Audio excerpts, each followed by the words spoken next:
What are the skills you are looking for as a CTO when you look at those kids fresh on the market? Yeah, three main things. Thing one is how much do you use AI to help you with AI? The best prompters in the world, like myself, when I work with AI, the very first questions I ask when I teach it context or need a task done is, what do you need from me in order to do your job? If you can understand and tell your hiring manager or the guy interviewing you and say, look, I don't know everything. It is not what you know, not what you can find out, but what you can prompt through context. So Mhm. if you extend that and you say, thing one is, can you talk to the computer better than the next guy that they're trying to hire?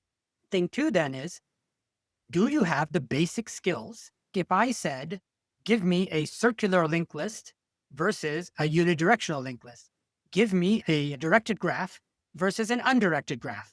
Say, oh, I know how to tell AI what to do, and you don't know the difference between a directed graph and an undirected graph. It doesn't really matter how well you communicate in English because you don't have that skill set. Kids coming out today, they not only have to have the basics, but they've got to be stronger in those basics than ever because the AI is going to generate code in the way that you ask it to. So if you tell it to create type safe code, it creates type safe code.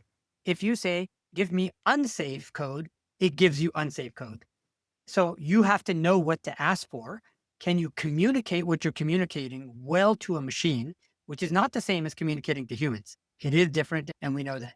But two, if you say you know how to communicate to the machine, but you don't have the basic skills in computer science and understanding the algorithms versus, when to use one versus another, if you can't do that, you're not very useful. The first skill is not very useful in the second.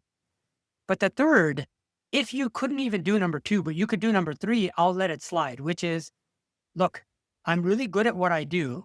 I'm not great at the algorithms and things like that, but I understand how to talk to humans to get requirements input, understand what are their expectations.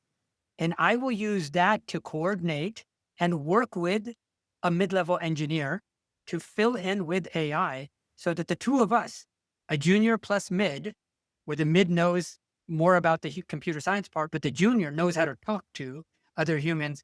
If you can fill that gap, then all three of those things, if you can give me two of those three, starting with the first one is a must, right? But the other two I'm willing to negotiate on, depending on how good you are.